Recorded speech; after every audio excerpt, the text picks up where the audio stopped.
ನಮಸ್ಕಾರ. ಅಮೋಘ ವಾರ್ತೆಗಳಿಗೆ ಸ್ವಾಗತ. ನಾನು ಅಮೂಲ್ಯ ಬಿಎಂ ಶೆಟ್ಟಿ. ಇದೀಗ ಮುಖ್ಯಾಂಶಗಳು. ಸದನದಲ್ಲಿ ರೊಚ್ಚಿಗೆದ್ದು ಬಿಜೆಪಿಯರನ್ನು ಹಿಗ್ಗಾಮುಗ್ಗಾ ತರಾಟೆಗೆ ತೆಗೆದುಕೊಂಡ ಶಾಸಕ ಶಿವಲಿಂಗೇಗೌಡ ಮತ್ತು ಕಾರಕೆರೆ ಕಾವಲಿನ 47 ದಲಿತ ಕುಟುಂಬಗಳಿಗೆ ಭೂ ಹಕ್ಕು ನೀಡಲು ಆಗ್ರಹಿಸಿ ಕೆಪಿಆರ್ಎಸ್ ಪ್ರತಿಭಟನೆ. ವಾರ್ತೆಗಳ ವಿವರ. ವಿಧಾನಸಭೆಯಲ್ಲಿ ಕಾಂಗ್ರೆಸ್ ಶಾಸಕ ಶಿವಲಿಂಗೇಗೌಡ ರೊಚ್ಚಿಗೆದ್ದು ಬಿಜೆಪಿಯವರನ್ನು ಹಿಗ್ಗಾಮುಗ್ಗಾ ತರಾಟೆಗೆ ತೆಗೆದುಕೊಂಡ ಪ್ರಸಂಗ ನಡೆಯಿತು. ಅಬಕಾರಿ ಹಗರಣದ ಬಗ್ಗೆ ಬಿಜೆಪಿ ಸದಸ್ಯರು ಸದನದ ಬಾವಿಗಿಳಿದು ಪ್ರತಿಭಟನೆ ನಡೆಯುತ್ತಿದ್ದ ಸಂದರ್ಭದಲ್ಲಿ ಕಠಿಣ ಪದಗಳನ್ನು ಬಳಸಿ ಶಿವಲಿಂಗೇಗೌಡ ಅವರು ಹಿಗ್ಗಾಮುಗ್ಗಾ ವಾಗ್ದಾಳಿ ನಡೆಸಿದರು. ಇಂತಹ ಕೆಟ್ಟ ವಿಪಕ್ಷ ನಾನು ನೋಡಿಲ್ಲ. ಮಾನ ಮರ್ಯಾದೆ ಇಲ್ವಾ? ಕೋತಿ ರೀತಿಯಲ್ಲಿ ವರ್ತಿಸುತ್ತಿದ್ದಾರೆ. ಹೀಗೆ ಕೂಗಿ ಆರ್ಎಸ್ಎಸ್ ಹಾಳು ಮಾಡಿದ್ದು. ಕೊಬ್ಬರಿ ಬಗ್ಗೆ ಯಾರು ಹೋರಾಟ ಮಾಡಿದರು ಎಂದು ಅರಸೀಕೆರೆ ಹೋಗಿ ನಾವು ಧರಣಿ ಮಾಡಿದ್ದೇವೆ. ಈಗ ಧರಣಿ ಮಾಡುವುದು ಯಾರು ತಪ್ಪು ಮಾಡಿದ್ದಾರೆ ಅವರ ವಿರುದ್ಧ ಮಾತನಾಡಿ ಎಂದು ಕಿಡಿಕಾರಿದರು. ವಿರೋಧ ಇರಬಹುದು, ಪರ ಇರಬಹುದು, ವಿರೋಧ ಇರಬಹುದು, ಪರ. ಕೊಬ್ಬರಿ ಬೆಂಬಲ ಬೆಲೆಗೆ ಧರಣಿ ಮಾಡಿದೆ ನಾನು. ಬೆಂಬಲ ಬೆಲೆ ಕೊಡ್ಸಕ್ಕೆ ನಿನಗೆ ಎಲ್ಲಿ? ಅಲ್ಲೆಲ್ಲಾರು ಹೋಗು, ಆ ಗುಲ್ಬರ್ಗ ಜಿಲ್ಲೆಲ್ಲ ಎಂತದ್ನ ನೋಡ್ಕ. ನೀನ್ ಯಾಕೆ ಹಂಗ ಒಳ್ಳೆ ಕೋಚ್ ಬಡ್ಕತ್ತೀಯ? ಸುಮ್ನಿರು. ಕೋತಿ ಆಟ ಆಡಕ್ ಹೋಗ್ಬೇಡ. ಆಮೇಲೆ ನೀನೇ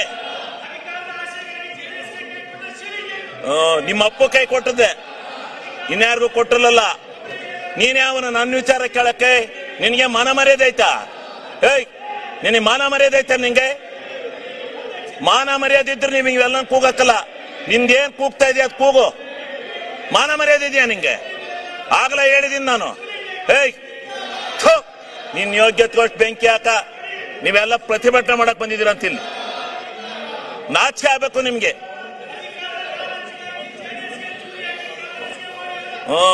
ಹೌದು, ನಿಮ್ಮ ಅಪ್ಪಗೆ ಹಾಕಿದ್ದೆ ಚೂರಿಯ.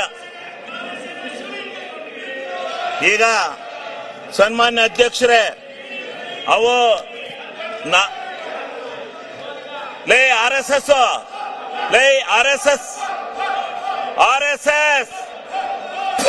ನಿಮ್ ಯೋಗ್ಯತೆ ಬೆಂಕಿ ಹಾಕ. ನಿಮಗೆ ಮಾನ ಮರ್ಯಾದೆಲ್ಲ ಅಯೋಗ್ಯ. ಇದೇನು ಡ್ಯಾನ್ಸ್ ಕುಡಿಯಕ್ ಬಂದಿದ್ರ ಇಲ್ಲಿ? ಅಸೆಂಬ್ಲಿ ಮಾಡ್ಕೊಂಡಿದ್ರ, ಡ್ಯಾನ್ಸ್ ಮಾಡ್ಕೊಂಡಿದ್ದೀರ ನೀವು? ನಿಮ್ಗೆ ಮಾನ ಮರ್ಯಾದೆ? ವಿರೋಧ ಪಕ್ಷದ ನಾಯಕರೇ, ಇದೇನು ಮಿಮಿಕ್ರಿ ಮಾಡಿಸ್ತಾ ಇದ್ದೀರೇನ್ರಿ? ವಿರೋಧ ಪಕ್ಷದ ನಾಯಕರೇ, ಇದೇನು ಮಿಮಿಕ್ರಿ ಮಾಡಿಸ್ತಾ ಇದ್ದೀರಾ? ಮಾನ ಮರ್ಯಾದಿಲ್ಲ.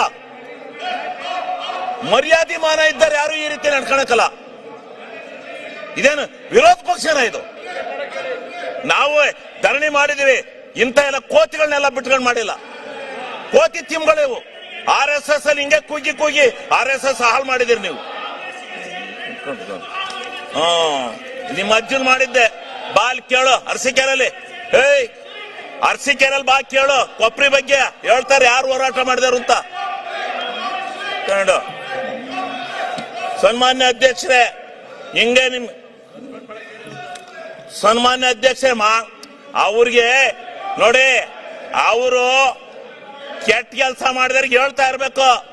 ಹಂಗೆ ಬಿಟ್ಕೊಂಡು ಹೋಗದ? ಅವ್ರಿಗೆ ಧರಣಿ ಮಾಡೋದು ಹಿಂಗ? ಪ್ರಜಾಪ್ರಭುತ್ವದಲ್ಲಿ ಇದು ಗೊತ್ತಿದೆ ಇವಕ್ಕೆ? ಬೆಲೆ ಇದೆಯಾ? ನಾಚಿಕೆ ಇದೆಯಾ ಇವ್ರಿಗೆ? ಮಾನ ಮರ್ಯಾದೆ ಯಾರು ಇಂಥ ಧರಣಿ ಮಾಡ್ತಾರ? ಯಾವ ತಪ್ಪು ಮಾಡಿದಾನೆ ಅವನ ಮೇಲೆ ಮಾಡ್ಬೇಕು. ನೀನು ತಾಲೂಕಿನ ಕಾರಕೆರೆ ಕಾವಲು ಗ್ರಾಮದಲ್ಲಿ ಭೂಮಿ ಸಾಗುವಳಿ ಮಾಡುತ್ತಿರುವ ಗ್ರಾಮದ 47 ಭೂಹೀನ ದಲಿತ ಕುಟುಂಬಗಳಿಗೆ ಭೂಮಿ ಮಂಜೂರಿ ಮಾಡಿಕೊಡಲು ಜಿಲ್ಲಾಧಿಕಾರಿಗಳು ಮಧ್ಯಪ್ರವೇಶಿಸಿ ವಿಶೇಷ ಪ್ರಕರಣವೆಂದು ಪರಿಗಣಿಸಿ ನ್ಯಾಯ ಒದಗಿಸಿಕೊಡಲು ಆಗ್ರಹಿಸಿ ಕೆಪಿಆರ್ಎಸ್ ಹಾಗೂ ದಲಿತ ಹಕ್ಕುಗಳ ಸಮಿತಿಯಿಂದ ಜಿಲ್ಲಾಧಿಕಾರಿ ಕಚೇರಿ ಎದುರು ಪ್ರತಿಭಟಿಸಿ ಜಿಲ್ಲಾಡಳಿತಕ್ಕೆ ಮನವಿ ಸಲ್ಲಿಸಿದರು. ಇದೇ ವೇಳೆ ಕೆಪಿಆರ್ಎಸ್ ಜಿಲ್ಲಾಧ್ಯಕ್ಷ ಎಚ್ ನವೀನ್ ಕುಮಾರ್ ಮಾಧ್ಯಮದೊಂದಿಗೆ ಮಾತನಾಡಿ, ತಾಲೂಕಿನ ಶಾಂತಿಗ್ರಾಮ ಹೋಬಳಿಯ ಕಾರಕೆರೆ ಕಾವಲು ಗ್ರಾಮ ಹಾಗೂ ಸುತ್ತಮುತ್ತಲಿನ ಕಾರಕೆರೆ ಕಾವಲು, ಚಿಂಚನಹಳ್ಳಿ ಗ್ರಾಮಗಳ ವಿವಿಧ ಸರ್ವೆ ನಂಬರ್ಗಳಲ್ಲಿ ಕಳೆದ 6 ದಶಕಗಳಿಂದ ಕೃಷಿ ಸಾಗುವಳಿ ಮಾಡುತ್ತಿರುವ 47 ಭೂಹೀನ ದಲಿತ ಕುಟುಂಬಗಳಿಗೆ ಭೂಮಿ ಮಂಜೂರು ಮಾಡುವಂತೆ ಜಿಲ್ಲಾಡಳಿತವನ್ನು ಆಗ್ರಹಿಸಿ ರೈತರು ಹೋರಾಟಕ್ಕೆ ಮುಂದಾಗಿದ್ದಾರೆ. ಇದೇ ಪ್ರದೇಶದಲ್ಲಿ ವಾಸವಿದ್ದು ಯಾವುದೇ ಅಧಿಕೃತ ಮಂಜೂರಾತಿ ಇಲ್ಲದೆ ಕಳೆದ 6 ದಶಕಗಳಿಂದ ನಿರಂತರವಾಗಿ ಕೃಷಿ ನಡೆಸಿಕೊಂಡು ಬರುತ್ತಿರುವ ಕಾರಕೆರೆ ಕಾವಲು ಗ್ರಾಮದ 47 ಭೂಹೀನ ದಲಿತ ಕುಟುಂಬಗಳು ಇಂದು ಭೂಮಿ ಕಳೆದುಕೊಳ್ಳುವ ಭೀತಿಯನ್ನು ಎದುರಿಸುತ್ತಿವೆ. ಈ ಕುಟುಂಬಗಳು ಇದೇ ಭೂಮಿಯನ್ನು ನಂಬಿ ಜೀವನ ಸಾಗಿಸುತ್ತಿದ್ದು ಬೇರೆ ಯಾವುದೇ ಆದಾಯ ಮೂಲವಿಲ್ಲ. ಸ್ವಾಧೀನ ಅನುಭವದ ಇಲ್ಲದ ಹಾಗೂ ಗ್ರಾಮದಲ್ಲಿ ವಾಸವಿಲ್ಲದವರ ಮೂಲ ದರಾಖಸ್ತು ಮಂಜೂರಾತಿಯನ್ನು ರದ್ದುಗೊಳಿಸಿ ಹಾಲಿ ಸಾಗುವಳಿದಾರರಿಗೆ ಭೂಮಿ ಮಂಜೂರು ಮಾಡಬೇಕು ಎಂದು ರೈತರು ಹಲವು ಬಾರಿ ತಾಲೂಕು ಮತ್ತು ಜಿಲ್ಲಾಡಳಿತಕ್ಕೆ ವೈಯಕ್ತಿಕ ಹಾಗೂ ಸಾಮೂಹಿಕ ಅರ್ಜಿಗಳನ್ನು ಸಲ್ಲಿಸಿದ್ದಾರೆ. ಜೊತೆಗೆ ಬಗರ್ಹುಕುಂ ಸಾಗುವಳಿ ಸಕ್ರಮೀಕರಣದ ಅಡಿಯಲ್ಲಿ ಅರ್ಜಿ ನಮೂನೆ 50, 53 ಮತ್ತು 57 ಸಲ್ಲಿಸಲಾಗಿದೆ. ಈ ಸಂಬಂಧ ದಿನಾಂಕ 6/8/2002 ಜಿಲ್ಲಾಧಿಕಾರಿಗಳ ಕಚೇರಿಯಿಂದ ಮೈಸೂರು ವಿಭಾಗೀಯ ಕಚೇರಿಗೆ ದರಾಖಸ್ತು ಮಂಜೂರಾತಿ ರದ್ದತಿ ಕುರಿತು ಪತ್ರ ಬರೆಯಲಾಗಿದ್ದು, ನಂತರ ದಿನಾಂಕ 3/9/2022 ವಿಭಾಗೀಯ ಕಚೇರಿಯಿಂದ ಜಿಲ್ಲಾಧಿಕಾರಿಗಳಿಗೆ ದಾಖಲಾತಿಗಳ ಸ್ಪಷ್ಟೀಕರಣಕ್ಕಾಗಿ ಪತ್ರ ಬರೆಯಲಾಗಿದೆ. ಆದರೂ ಇದುವರೆಗೂ ಜಿಲ್ಲಾಡಳಿತದಿಂದ ಯಾವುದೇ ಸಕಾರಾತ್ಮಕ ನಿರ್ಣಯ ಕೈಗೊಳ್ಳಲಾಗಿಲ್ಲ ಎಂಬುದು ರೈತರ ಅಸಮಾಧಾನವಾಗಿದೆ. ಇದರ ನಡುವೆಯೇ ಕೆಲವು ಪಟ್ಟಭದ್ರ ಹಿತಾಸಕ್ತಿಗಳು ಹಾಲಿ ಉಳುಮೆ ಮಾಡುತ್ತಿರುವ ದಲಿತ ರೈತರನ್ನು ಭೂಮಿಯಿಂದ ಒಕ್ಕಲೆಬ್ಬಿಸಲು ಪ್ರಯತ್ನಿಸುತ್ತಿರುವುದರಿಂದ ಉದ್ವಿಗ್ನ ಪರಿಸ್ಥಿತಿ ನಿರ್ಮಾಣವಾಗಿದೆ ಎಂದು ಹೇಳಿದರು. ಈ ಪ್ರಕರಣವನ್ನು ವಿಶೇಷ ಪ್ರಕರಣವೆಂದು ಪರಿಗಣಿಸಿ ಸ್ಥಳ ಪರಿಶೀಲನೆ ನಡೆಸಿ ದೀರ್ಘಕಾಲದ ಸ್ವಾಧೀನ ಅನುಭವ ಮತ್ತು ಸಾಗುವಳಿಯನ್ನು ಆಧಾರವಾಗಿ ತೆಗೆದುಕೊಂಡು 47 ದಲಿತ ರೈತ ಕುಟುಂಬಗಳಿಗೂ ಭೂ ಹಕ್ಕು ಒದಗಿಸಬೇಕು ಎಂದು ಮನವಿ ಮಾಡಿದರು. ಹಾಸನ ತಾಲೂಕು ಶಾಂತಿಗ್ರಾಮ ಹೋಬಳಿಯ ಕಾರೆಕೆರೆ ಅಂತಕ್ಕಂಥ ಒಂದು ಗ್ರಾಮದಲ್ಲಿ ಕಾರೆಕೆರೆ ಕಾವಲು ಅಂತಕ್ಕಂಥ ಒಂದು ಗ್ರಾಮದಲ್ಲಿ ಕಳೆದ 60 ವರ್ಷಗಳಿಂದ ಅಲ್ಲಿ ಸುಮಾರು 48ರಿಂದ 49 ದಲಿತ ಕುಟುಂಬಗಳು ವ್ಯವಸಾಯವನ್ನು ಮಾಡ್ಕೊಂಡು ಬರ್ತಾ ಇದ್ದಾವೆ. 1966ನೇ ಇಸ್ವಿಯಲ್ಲಿ ಆ ಊರಿನ ಸುಮಾರು 30 ಜನ ದಲಿತ ಕುಟುಂಬಗಳಿಗೆ ಸರ್ಕಾರ ಈ ಭೂಮಿಯನ್ನು ದರ್ಖಾಸ್ತ್ ಜಮೀನು ಆಧಾರದ ಮೇಲೆ ಮಂಜೂರು ಮಾಡಿತ್ತು. 20 ಕುಟುಂಬಗಳು ಯಾವತ್ತೂ ಅವ್ರ ಊರಿಗೆ ಬರಲಿಲ್ಲ ಮತ್ತು ಆ ಭೂಮಿಯನ್ನು ಬಂದು ಸ್ವಾಧೀನಕ್ಕೂ ತಗೊಳ್ಳಿಲ್ಲ. ಆ ಖಾಲಿ ಇದ್ದಂಥ ಜಾಗದಲ್ಲಿ ಉಳಿದಂಥ ಆ ಗ್ರಾಮದ ಸುಮಾರು 48 ಕುಟುಂಬಗಳು ಕಳೆದ 60 ವರ್ಷಗಳಿಂದ ಉಳುಮೆ ಮಾಡ್ಕೊಂಡು ಬರ್ತಾ ಇದ್ದಾವೆ. ಈಗ ನಾವು ಕರ್ನಾಟಕ ಪ್ರಾಂತ ರೈತ ಸಂಘ ಮತ್ತು ದಲಿತ ಹಕ್ಕುಗಳ ಸಮಿತಿಯ ಮೂಲಕ ಜಿಲ್ಲಾಧಿಕಾರಿಗಳಿಗೆ ಮನವಿ ಮಾಡ್ತಾ ಇರೋದೇನಂತ ಹೇಳಿದ್ರೆ, ನಾವು ಇಷ್ಟು ದೀರ್ಘಾವಧಿಯ ಕಾಲದಲ್ಲಿ ಆ ಜಮೀನಲ್ಲಿ ಉಳುಮೆ ಮಾಡ್ಕೊಂಡು ಬರ್ತಾ ಇದ್ದೀವಿ. ನೀವು ಹಿಂದೆ ಸ್ಯಾಂಕ್ಷನ್ ಮಾಡಿರ್ತಕ್ಕಂಥವ್ರು ಯಾರೂ ಆ ಭೂಮಿಗೆ ಬರಲಿಲ್ಲ, ಅಲ್ಲಿ ವಾಸನೂ ಇಲ್ಲ. ಆ ಮಂಜೂರಾತಿಯನ್ನು ಸಂಪೂರ್ಣವಾಗಿ ರದ್ದುಗೊಳಿಸಿ ಈಗ ಸ್ಥಳ ಪರಿಶೀಲನೆ ಮಾಡಿ ಯಾರು ಹಾಲಿ ಉಳುಮೆಯನ್ನು ಮಾಡ್ತಾ ಇದ್ದಾರೆ ಅವರುಗಳಿಗೆ ಈ ಭೂಮಿಯನ್ನು ನೀವು ಮಂಜೂರು ಮಾಡಿಕೊಡ್ಬೇಕು, ಅದನ್ನು ಅನುಭವಿಸೋದಕ್ಕೆ ಅವರಿಗೆ ಅವಕಾಶವನ್ನು ಮಾಡಿಕೊಡ್ಬೇಕು ಅಂತೇಳಿ ನಾವು ಜಿಲ್ಲಾಡಳಿತವನ್ನು ಮನವಿ ಮಾಡ್ತಾ ಇದ್ದೀವಿ. ಮತ್ತು ಇದನ್ನು ಸಾಮಾನ್ಯ ಪ್ರಕರಣ ಅಂತ ಪರಿಗಣಿಸಬಾರ್ದು, ಇದೊಂದು ವಿಶೇಷ ಪ್ರಕರಣ ಅಂತ ಪರಿಗಣಿಸಿ ಅಲ್ಲಿರ್ತಕ್ಕಂಥ ದಲಿತರಿಗೆ ರೈತರಿಗೆ ಅನ್ಯಾಯ ಆಗದೇ ಇರತಕ್ಕಂಥ ರೀತಿಯಲ್ಲಿ ಮರುಮಂಜೂರಾತಿಯನ್ನು ಮಾಡಿಕೊಡ್ಬೇಕು ಅಂತೇಳಿ ಈ ಮೂಲಕ ನಾವು ಆಗ್ರಹವನ್ನು ಮಾಡ್ತಾ ಇದ್ದೀವಿ. ಪ್ರತಿಭಟನೆಯಲ್ಲಿ ಡಿಎಚ್ಎಸ್ ಜಿಲ್ಲಾ ಸಂಚಾಲಕ ಎಂಜಿ ಪೃಥ್ವಿ, ಅಧ್ಯಕ್ಷ ಎಚ್ ಸ್ವಾಮಿ, ಕಾರ್ಯದರ್ಶಿ ಪಾಂಡುರಂಗ, ಗ್ರಾಮದ ದೇವರಾಜು, ಸುನಿಲ್, ರವಿಕುಮಾರ್, ಧರ್ಮ, ಮೀನಾಕ್ಷಿ, ಮೂರ್ತಿ, ಪ್ರಕಾಶ್, ಸುರೇಶ್, ಬಾಬು, ಶಾಂತಕುಮಾರ್ ಇತರರು ಉಪಸ್ಥಿತರಿದ್ದರು. ಎತ್ತಿನಹೊಳೆ ನೀರನ್ನು 2027ರ ಅಂತ್ಯದೊಳಗೆ ಕೋಲಾರ, ಚಿಕ್ಕಬಳ್ಳಾಪುರ ಮತ್ತು ಬೆಂಗಳೂರು ಗ್ರಾಮಾಂತರ ಜಿಲ್ಲೆಗಳ ಕುಡಿಯುವ ನೀರಿನ ಕೆರೆಗಳಿಗೆ ನೀರು ತುಂಬಿಸಲು ಎಲ್ಲ ಅಗತ್ಯ ಕ್ರಮಗಳನ್ನು ಕೈಗೊಳ್ಳಬೇಕು ಎಂದು ಕಂದಾಯ ಸಚಿವರಾದ ಕೃಷ್ಣ ಬೈರೇಗೌಡ ಅವರು ಅಧಿಕಾರಿಗಳಿಗೆ ಸೂಚಿಸಿದರು. ಸಚಿವ ಕೃಷ್ಣ ಬೈರೇಗೌಡ ಅವರ ಅಧ್ಯಕ್ಷತೆಯಲ್ಲಿ ನಡೆದ ಜಂಟಿ ಸಭೆಯಲ್ಲಿ ಕೋಲಾರ ಉಸ್ತುವಾರಿ ಸಚಿವರಾದ ಬೈರತಿ ಸುರೇಶ್, ಚಿಕ್ಕಬಳ್ಳಾಪುರ ಉಸ್ತುವಾರಿ ಸಚಿವರಾದ ಎಂಸಿ ಸುಧಾಕರ್ ಹಾಗೂ ಬೆಂಗಳೂರು ಗ್ರಾಮಾಂತರ ಉಸ್ತುವಾರಿ ಸಚಿವರಾದ ಕೆಎಚ್ ಮುನಿಯಪ್ಪ ಅವರು ಭಾಗಿಯಾಗಿದ್ದರು. ಈ ಸಭೆಯಲ್ಲಿ 2027ರಲ್ಲಿ ಬೆಂಗಳೂರಿನ ಸುತ್ತಮುತ್ತಲ ಜಿಲ್ಲೆಗಳಿಗೆ ಎತ್ತಿನಹೊಳೆ ಯೋಜನೆಯ ಮೂಲಕ ಕುಡಿಯುವ ನೀರು ಹರಿಯುವುದನ್ನು ಖಚಿತಪಡಿಸುವಂತೆ ಅಧಿಕಾರಿಗಳಿಗೆ ಮಹತ್ವದ ಸೂಚನೆ ನೀಡಲಾಯಿತು. ಸಚಿವರ ಸಭೆಯಲ್ಲಿ ಗ್ರಾಮೀಣಾಭಿವೃದ್ಧಿ ಮತ್ತು ಪಂಚಾಯತ್ ರಾಜ್ ಇಲಾಖೆ ಪ್ರಧಾನ ಕಾರ್ಯದರ್ಶಿಗಳಾದ ಸಮೀರ್ ಶುಕ್ಲಾ, ನೀರಾವರಿ ನಿಗಮದ ವ್ಯವಸ್ಥಾಪಕ ನಿರ್ದೇಶಕರಾದ ರಾಜೇಶ್ ಅಮೀನಭಾವಿ ಹಾಗೂ 3 ಜಿಲ್ಲೆಗಳ ಜಿಲ್ಲಾಧಿಕಾರಿಗಳು, ಸಿಇಒಗಳು, ಎಸ್ಎಲ್ಒಗಳು ಉಪಸ್ಥಿತರಿದ್ದರು. ಪ್ರಮುಖವಾಗಿ ಎತ್ತಿನಹೊಳೆ ನೀರು ತುಮಕೂರು ಜಿಲ್ಲೆಯ ಗಡಿಯವರೆಗೆ ತರಲು ಕಾಮಗಾರಿ ಪ್ರಗತಿಯಲ್ಲಿದೆ. ಮುಂದೆ ದೊಡ್ಡಬಳ್ಳಾಪುರದಿಂದ ಕುಂದಾಣ ಮಾರ್ಗವಾಗಿ ಒಂದು ಪೈಪ್ಲೈನ್ ಕೋಲಾರ ಹಾಗೂ ಬಂಗಾರಪೇಟೆ ಕಡೆಗೆ, ಮತ್ತೊಂದು ಪೈಪ್ಲೈನ್ ಚಿಂತಾಮಣಿ ಶ್ರೀನಿವಾಸಪುರ ಮಾರ್ಗವಾಗಿ ಮುಳುಬಾಗಿಲು ಕಡೆಗೆ ಅಳವಡಿಸಲು ಕೂಡಲೇ ಕಾಮಗಾರಿ ಆರಂಭಿಸಲು ಸಭೆಯಲ್ಲಿ ಸೂಚಿಸಲಾಯಿತು. ಈ ಪೈಪ್ಲೈನ್ಗಳು ಒಟ್ಟು 261.90 ಕಿಲೋಮೀಟರ್ ದೂರ ಅಳವಡಿಸಬೇಕಿದೆ. ಪೈಪ್ಲೈನ್ ಅಳವಡಿಸಲು ಅಗತ್ಯವಿರುವ ಭೂಸ್ವಾಧೀನವನ್ನು ಕೂಡಲೇ ಮಾಡಲು ಭೂಸ್ವಾಧೀನ ಅಧಿಕಾರಿಗಳಿಗೆ ಸೂಚಿಸಲಾಯಿತು. ಭೂಸ್ವಾಧೀನ ಆದೇಶ ಹೊರಡಿಸಿದ ಭಾಗದಲ್ಲಿ ಪೈಪ್ಲೈನ್ ಅಳವಡಿಕೆಯನ್ನು ಕೂಡಲೇ ಆರಂಭಿಸಲು ನೀರಾವರಿ ನಿಗಮದ ಅಧಿಕಾರಿಗಳಿಗೆ ಸೂಚಿಸಲಾಯಿತು. ಒಟ್ಟಾರೆ 2027ರ ಅಂತ್ಯಕ್ಕೆ ನೀರನ್ನು ಈ 3 ಜಿಲ್ಲೆಗಳಿಗೆ ತಲುಪಿಸಲು ಮತ್ತು ನೀರನ್ನು ಶುದ್ಧೀಕರಿಸಿ ಗ್ರಾಮಗಳಿಗೆ ಕುಡಿಯುವ ನೀರು ಸರಬರಾಜು ಮಾಡಲು ಸಂಬಂಧಿತ ಎಲ್ಲ ಇಲಾಖೆಗಳು ಸಮನ್ವಯದಿಂದ ಮತ್ತು ಸಮರೋಪಾದಿಯಲ್ಲಿ ಕೆಲಸ ಮಾಡಬೇಕು ಎಂದು ತೀರ್ಮಾನಿಸಲಾಯಿತು. ಆರೋಗ್ಯಕ್ಕಿಂತ ದೊಡ್ಡ ಭಾಗ್ಯ ಮತ್ತೊಂದಿಲ್ಲ. ಒತ್ತಡದಲ್ಲಿ ಕಾರ್ಯನಿರ್ವಹಿಸುವ ಪ್ರತಿಯೊಬ್ಬರು ತಮ್ಮ ಆರೋಗ್ಯದ ಬಗ್ಗೆ ಹೆಚ್ಚು ಗಮನ ಹರಿಸಬೇಕು ಎಂದು ಡಾಕ್ಟರ್ ನಾರಾಯಣಸ್ವಾಮಿ ಅವರು ಅಭಿಪ್ರಾಯಪಟ್ಟರು. ತಾಲೂಕಿನ ಬಿಕ್ಕೋಡು ಪಟ್ಟಣದ ಮುಖ್ಯ ರಸ್ತೆಯಲ್ಲಿರುವ ಆಟೋ ನಿಲ್ದಾಣದಲ್ಲಿ ಡಾಕ್ಟರ್ ನಾರಾಯಣಸ್ವಾಮಿ ಅವರ ಹುಟ್ಟುಹಬ್ಬದ ಅಂಗವಾಗಿ ಆಟೋ ಚಾಲಕರು ಮತ್ತು ಮಾಲೀಕರಿಗೆ ಹಾಗೂ ಸಾರ್ವಜನಿಕರಿಗಾಗಿ ಆಯೋಜನೆ ಮಾಡಿದ್ದ ಉಚಿತ ಆರೋಗ್ಯ ತಪಾಸಣೆ ಕಾರ್ಯಕ್ರಮದಲ್ಲಿ ಮಾತನಾಡಿದ ಅವರು, ಆಟೋ ಚಾಲಕರು ಗ್ರಾಮೀಣ ಜನತೆ ತಮ್ಮ ಹಾಗೂ ಕುಟುಂಬ ಸದಸ್ಯರ ಆರೋಗ್ಯದ ಬಗ್ಗೆ ಕಾಳಜಿ ವಹಿಸಬೇಕು.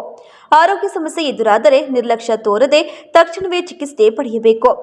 ಆಟೋ ಚಾಲಕರು ತಮ್ಮ ಒತ್ತಡದ ಕೆಲಸದಿಂದ ಸರಿಯಾದ ನಿದ್ದೆ ಮಾಡಲು ಸಾಧ್ಯವಿಲ್ಲ. ಸರಿಯಾದ ಸಮಯಕ್ಕೆ ಆಹಾರ ಸೇವಿಸಲು ಸಾಧ್ಯವಾಗುವುದಿಲ್ಲ. ಇದರಿಂದ ಬಿಪಿ, ಶುಗರ್, ಹೃದಯ ಸಂಬಂಧಿ ಕಾಯಿಲೆಗಳು ಸೃಷ್ಟಿಯಾಗುತ್ತವೆ. ಆದ್ದರಿಂದ ಆಟೋ ಚಾಲಕರು ತಮ್ಮ ಆರೋಗ್ಯದ ಬಗ್ಗೆ ಕಾಳಜಿ ವಹಿಸುವ ನಿಟ್ಟಿನಲ್ಲಿ ಉತ್ತಮ ಆಹಾರ ಸೇವನೆ ಮತ್ತು ಆರೋಗ್ಯ ತಪಾಸಣೆ ಮಾಡಿಸುವುದು ಬಹುಮುಖ್ಯ ಎಂದು ತಿಳಿಸಿದರು. ಆಟೋ ಚಾಲಕರು ಮತ್ತು ಮಾಲೀಕರು ಅವರು ಶ್ರಮಿಕ ಜೀವಿಗಳು. ಅವರು ಯಾವುದನ್ನ ಕಸ್ಟಮರ್ ಬಂದಂಥ ಸಂದರ್ಭದಲ್ಲಿ ಯಾವುದೇ ಪೇಷಂಟ್ ಇರ್ಬೋದು, ಇನ್ಯಾರನ್ನ ಕಷ್ಟದಲ್ಲಿರೋಂಥವ್ರನ್ನ ತಕ್ಷಣನೇ ಕರ್ಕೊಂಡು ಹೋಗುವಂಥ ಪರಿಸ್ಥಿತಿನಲ್ಲಿ ಅವರು ಆರೋಗ್ಯನೂ ಲೆಕ್ಕಿಸದೆ ಟೈಮ್ ಊಟನೂ ಮಾಡದಿರೇನೆ ರಾತ್ರಿ ಹೊತ್ತು ನಿದ್ದೆನೂ ಸಹ ಎಷ್ಟೋ ಸಂದರ್ಭದಲ್ಲಿ ಕೆಟ್ಟಿರೋವಂಥ ಸಂದರ್ಭ ನಾನು ನೋಡಿದ್ದೀನಿ ನಾನು ಸರ್ಕಾರಿ ಸೇವೆಯಲ್ಲಿದ್ದಾಗ. ಹಾಗಾಗಿ ಅವರ ಆರೋಗ್ಯನ ತಪಾಸಣೆ ಮಾಡ್ಕೊಳಕ್ಕಾಗದಿರನೆ ಅವರು ನನಗೇನು ಕಾಯಿಲೆ ಇದೆ, ನನಗೇನಿದೆ ಅಂತ ಸಹ ಹಾಸ್ಪಿಟ್ಲ್ಗಳಿಗೂ ಬರೋವಂಥ, ಅಂದರೆ ಅಲ್ಲಿಗೆ ಹೋಗೋದಕ್ಕೂ ಸಹ ಟೈಮ್ ಸಾಕಾಗೋದಿಲ್ಲ, ಅಥವಾ ಗೊತ್ತಿರೋದು ಇಲ್ಲ, ಅಥವಾ ಅವರು ಅದಕ್ಕೋಸ್ಕರ ಮೀಸಲಿಡೋದು ಇಲ್ಲ. ಕಾರ್ಯಕ್ರಮದಲ್ಲಿ ಆಟೋ ಚಾಲಕರ ಸಂಘದ ಅಧ್ಯಕ್ಷ ಬಸವರಾಜು, ಗೌರವ ಅಧ್ಯಕ್ಷ ಕಾಂತರಾಜು, ಖಜಾಂಚಿ ಧರ್ಮೇಶ್, ಉಪಾಧ್ಯಕ್ಷ ಅಕ್ರಮ್, ಕಾರ್ಯದರ್ಶಿ ಲೋಕೇಶ್, ಧರ್ಮರಾಜು, ತೇಜಸ್ ಸೇರಿದಂತೆ ಇತರರು ಹಾಜರಿದ್ದರು. ಇದೀಗ ಜಾಹೀರಾತು. Damro Yugadi Exchange offer is back. Upgrade to Damro's latest arrivals and exchange your old sofa for up to 35,000 rupees. Don't wait. Visit Damro today. ಅಧ್ಯಯನ ಪದವಿ ಪೂರ್ವ ಕಾಲೇಜು ಹಾಸನ ಉತ್ಕೃಷ್ಟ ಗುಣಮಟ್ಟದ ಶಿಕ್ಷಣದೊಂದಿಗೆ ವಿದ್ಯಾರ್ಥಿಗಳ ಭವಿಷ್ಯದ ಭದ್ರ ಬುನಾದಿಗೆ ಸಹಕಾರಿಯಾಗಿರುವ ನಮ್ಮ ಕಾಲೇಜು ತನ್ನ 3ನೇ ವರ್ಷಕ್ಕೆ ಪಾದಾರ್ಪಣೆ ಮಾಡುತ್ತಿರುವುದು ನಮ್ಮೆಲ್ಲರಿಗೂ ಸಂತಸದ ವಿಷಯ. ಅಧ್ಯಯನ ಪದವಿ ಪೂರ್ವ ಕಾಲೇಜಿನಲ್ಲಿ ವಿಜ್ಞಾನ ವಿಭಾಗದಲ್ಲಿ ಪಿಸಿಎಂಬಿ, ಪಿಸಿಎಂಸಿ ಮಾತ್ರವಲ್ಲದೆ ವಾಣಿಜ್ಯ ವಿಭಾಗದಲ್ಲಿ ಸಿಇಬಿಎ ಕೋರ್ಸ್ಗಳು ಸಹ ಲಭ್ಯವಿದೆ. ವಿದ್ಯಾರ್ಥಿಗಳ ಸರ್ವತೋಮುಖ ಶಿಕ್ಷಣದ ಅಭಿವೃದ್ಧಿಗಾಗಿ ಮೂಲ ಶಿಕ್ಷಣದೊಂದಿಗೆ ಕೆಸಿಇಟಿ, ನೀಟ್, ಜೆಡಬ್ಲ್ಇ ಕೋರ್ಸ್ಗಳ ಜೊತೆಗೆ ಸಾಫ್ಟ್ವೇರ್ ಡೆವಲಪ್ಮೆಂಟ್, ಬ್ಯಾಂಕಿಂಗ್ ಕೋರ್ಸ್ಗಳು ಹಾಗೂ ಸಿಎ ಫೌಂಡೇಶನ್ ತರಬೇತಿಯನ್ನ ನೀಡಲಾಗುವುದು. ಜೊತೆಗೆ ಕಲೆ, ನಾಟಕ, ಕ್ರೀಡೆ, ಸ್ಕೌಟ್ಸ್ ಅಂಡ್ ಗೈಡ್ಸ್, ವ್ಯಕ್ತಿತ್ವ ವಿಕಸನ, ಸಂಸ್ಕೃತಿಗಳ ಆಚರಣೆ, ರಸ್ತೆ ಸುರಕ್ಷತಾ ಕಾರ್ಯಕ್ರಮ, ಮಹಿಳಾ ಸಬಲೀಕರಣ, ಕಣ್ಣು ಮತ್ತು ಆರೋಗ್ಯ ತಪಾಸಣಾ ಶಿಬಿರಗಳು, ಗಿಡ ನೆಡುವ ಕಾರ್ಯಕ್ರಮಗಳು ಹಾಗೂ ಸೈಬರ್ ಕ್ರೈಮ್ ಜಾಗೃತಿಯಂತಹ ವಿವಿಧ ಕಾರ್ಯಕ್ರಮಗಳನ್ನು ಹಮ್ಮಿಕೊಂಡಿದ್ದೇವೆ. ಅತ್ಯುತ್ತಮ ಅಂಕಗಳನ್ನು ಗಳಿಸಿದ ವಿದ್ಯಾರ್ಥಿಗಳಿಗೆ ಸ್ಕಾಲರ್ಶಿಪ್ ಕೂಡ ಲಭ್ಯವಿದೆ. ನುರಿತ ಉಪನ್ಯಾಸಕರು ಹಾಗೂ ಸುಸಜ್ಜಿತ ಲ್ಯಾಬ್ಗಳನ್ನು ಒಳಗೊಂಡಿರುವ ನಮ್ಮ ಅಧ್ಯಯನ ಪದವಿ ಪೂರ್ವ ಕಾಲೇಜಿನಲ್ಲಿ ವಿದ್ಯಾರ್ಥಿಗಳಿಗೆ ಪ್ರತ್ಯೇಕವಾದ ಹಾಸ್ಟೆಲ್ನ ವ್ಯವಸ್ಥೆ ಕೂಡ ಲಭ್ಯವಿದೆ. 2026-27ನೇ ಶೈಕ್ಷಣಿಕ ಸಾಲಿಗೆ ದಾಖಲಾತಿಗಳು ಪ್ರಾರಂಭವಾಗಿದ್ದು, ವಿದ್ಯಾರ್ಥಿಗಳ ಉಜ್ವಲ ಭವಿಷ್ಯದ ಕನಸಿನ ಮೊದಲ ಹೆಜ್ಜೆ ನಮ್ಮ ಅಧ್ಯಯನ ಪದವಿ ಪೂರ್ವ ಕಾಲೇಜು. ದಾಖಲಾತಿಗಾಗಿ ಹಿಂದೆ ಸಂಪರ್ಕಿಸಿ. ಅಧ್ಯಯನ ಪದವಿ ಪೂರ್ವ ಕಾಲೇಜು, ವಿದ್ಯಾನಗರ, ಹಾಸನ. ಕಾಂಟ್ಯಾಕ್ಟ್ 9019526599. ಗುಣಮಟ್ಟದ ಶಿಕ್ಷಣ, ಶಿಸ್ತು ಮತ್ತು ಸಂಸ್ಕಾರದ ಕಲಿಕೆಗೆ ಮತ್ತೊಂದು ಹೆಸರೇ ಚಿಕ್ಕಮಗಳೂರಿನ ಸೆಂಟ್ ಮೇರಿಸ್ ಪದವಿ ಪೂರ್ವ ಕಾಲೇಜು. 10 ಎಕರೆ ವಿಶಾಲವಾದ ಪರಿಸರ ಸ್ನೇಹಿ ಆವರಣ, ವಿಶ್ವದರ್ಜೆಯ ಪ್ರಯೋಗಾಲಯಗಳು, ನೈಸರ್ಗಿಕವಾಗಿ ನಿರ್ಮಿಸಿರುವ ವಿಶಾಲವಾದ ಶಾಲಾ ಕೊಠಡಿಗಳು, ಬಾಲಕ ಬಾಲಕಿಯರಿಗೆ ಪ್ರತ್ಯೇಕ ಹಾಸ್ಟೆಲ್ ವ್ಯವಸ್ಥೆ, 400 ಜನರು ಒಟ್ಟಿಗೆ ಕುಳಿತು ಊಟ ಮಾಡಬಹುದಾದ ಡೈನಿಂಗ್ ಹಾಲ್, ಅತ್ಯಂತ ಅನುಭವಿ ನುರಿತ ಶಿಕ್ಷಕರ ವೃಂದ, ಹೀಗೆ ಎಲ್ಲ ಮೂಲಭೂತ ವ್ಯವಸ್ಥೆಗಳಿಂದ ವಿದ್ಯಾರ್ಥಿಗಳ ಸೇವೆಗೆ ಸಕಲ ರೀತಿಯಿಂದಲೂ ಕಾಲೇಜು ಸಜ್ಜುಗೊಂಡಿದೆ. ವಿಜ್ಞಾನ ಮತ್ತು ವಾಣಿಜ್ಯ ವಿಭಾಗಗಳಲ್ಲಿ ಸ್ಪರ್ಧಾತ್ಮಕ ಕೋರ್ಸ್ಗಳಾದ ಸಿಇಟಿ, ನೀಟ್, ಜೆಇಇ, ನಾಟ ಮತ್ತು ಸಿಎ ಫೌಂಡೇಶನ್ ಕೋರ್ಸ್ಗಳಿಗೆ ಅನುಭವಿ ಉಪನ್ಯಾಸಕರಿಂದ ಬೋಧನಾ ಕಾರ್ಯ ನಡೆಯುತ್ತಿದ್ದು, ಮಕ್ಕಳಿಗೆ ಉತ್ತಮ ಶಿಕ್ಷಣ ನೀಡುವತ್ತ ಸಂಸ್ಥೆಯು ದಾಪುಗಾಲ ನೀಡುತ್ತಿದ್ದು, ಇಂದು ಜಿಲ್ಲೆ ಮಾತ್ರವಲ್ಲದೆ ಹೊರ ಜಿಲ್ಲೆಗಳಿಂದಲೂ ಅಪಾರವಾದ ಕೀರ್ತಿ ಮತ್ತು ಸಾಧನೆಗೆ ಸಂಸ್ಥೆ ಹೆಸರುವಾಸಿಯಾಗಿದೆ. ಆಸಕ್ತರು ವಿವರಗಳಿಗಾಗಿ ಹಿಂದೆ ಸಂಪರ್ಕಿಸಿ ಮಾಹಿತಿ ಪಡೆಯಬಹುದಾಗಿದೆ. Contact 6360539736. ನಾನು ಯಾವತ್ತೂ ಮರೆಯಲ್ಲ. ನಾನು ಚಿಕ್ಕವನಾಗಿದ್ದಾಗ ಹುಟ್ಟದಬ್ಬ ಅಂದ್ರೆ ಚಾಕ್ಲೇಟ್. ಜೊತೆಯಾಗಿದ್ದರೆ ಎಲ್ಲರೂ ಸಿಹಿಯಾದ ಸಂಭ್ರಮ, ಖುಷಿ ಇದ್ದರೆ ಎಲ್ಲೆಲ್ಲೂ ಪ್ರತಿದಿನವೂ ಸಡಗರವು. Camco Chocolates, spreading Kiran milestone English medium school, Kanathur, Arur taluk, Hassan ಜಿಲ್ಲೆ. ನರ್ಸರಿಯಿಂದ SSLC ಅವರಿಗೆ ದಾಖಲಾತಿ ಪ್ರಾರಂಭವಾಗಿದೆ. ಕಲಿಕೆಗೆ ಪೂರಕ ಹಾಗೂ ಪ್ರಶಾಂತವಾದ ವಾತಾವರಣವಿದ್ದು, ವಿಶಾಲವಾದ ಆಟದ ಮೈದಾನ, ಕರಾಟೆ, ನೃತ್ಯ, ಹಾಡು, ಧ್ಯಾನ, ಯೋಗ ಮತ್ತು ಕ್ರೀಡೆಗಳಿಗೆ ಪರಿಣಿತರಿಂದ ತರಬೇತಿ ನೀಡಲಾಗುವುದು. ಕಂಪ್ಯೂಟರ್ ಲ್ಯಾಬ್, ಲೈಬ್ರರಿ, ನುರಿತ ಬೋಧಕರಿಂದ ವಿದ್ಯಾರ್ಥಿಗಳ ಶಿಕ್ಷಣಕ್ಕೆ ಹೆಚ್ಚು ಒತ್ತು ನೀಡಲಾಗುತ್ತಿದೆ. ಇದರಿಂದ ಪ್ರತಿ ವರ್ಷ ವಿದ್ಯಾರ್ಥಿಗಳ ಫಲಿತಾಂಶವು ಏರುಗತಿಯಲ್ಲಿದೆ. ಕ್ವಿಜ್, ಡಿಬೇಟ್, ಗ್ರೂಪ್ ಸ್ಟಡೀಸ್ ಮತ್ತು ಸ್ಟಡಿ ಅವರ್ಸ್ಗಳನ್ನು ನಡೆಸಿ ಪ್ರತಿಭಾವಂತ ವಿದ್ಯಾರ್ಥಿಗಳು ಹೊರಹೊಮ್ಮುವಂತೆ ನೋಡಿಕೊಳ್ಳಲಾಗುತ್ತದೆ. ನಮ್ಮ ಶಾಲೆಯಲ್ಲಿ ವ್ಯಾಸಂಗಕ್ಕೆ ಬರುವ ಮಕ್ಕಳಿಗೆ ಉತ್ತಮ ಬಸ್ ಸೌಲಭ್ಯವಿರುತ್ತದೆ. ನಿಮ್ಮ ಮಕ್ಕಳ ಭವಿಷ್ಯಕ್ಕಾಗಿ ಉತ್ತಮ ಆಯ್ಕೆ Kiran milestone English medium school. ವಿಳಾಸ ಕಣತೂರು, ಆಲೂರು ತಾಲೂಕು, ಹಾಸನ ಜಿಲ್ಲೆ.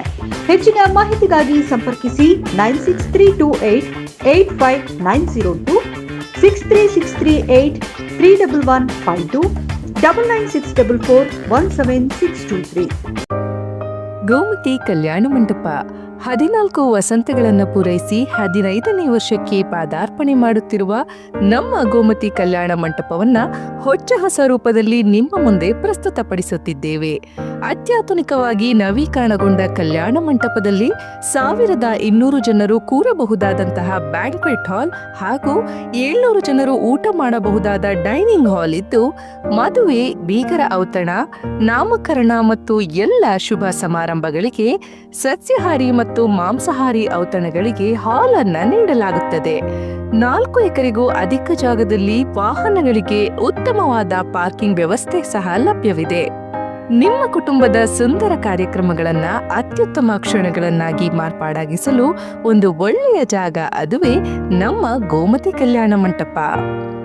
ಗೋಮತಿ ಕಲ್ಯಾಣ ಮಂಟಪ, ಕೋಟ್, ಹೊಸ ಬಸ್ ನಿಲ್ದಾಣದ ಹತ್ತಿರ, ಚನ್ನಪಟ್ಟಣ ಬಡಾವಣೆ, ಹೊಳೆನರಸೀಪುರ ರಸ್ತೆ, ಹಾಸನ. ಬುಕಿಂಗ್ ಹಾಗೂ ಹೆಚ್ಚಿನ ಮಾಹಿತಿಗಾಗಿ ಸಂಪರ್ಕಿಸಿ 9484827261 ಮತ್ತು 8970568666.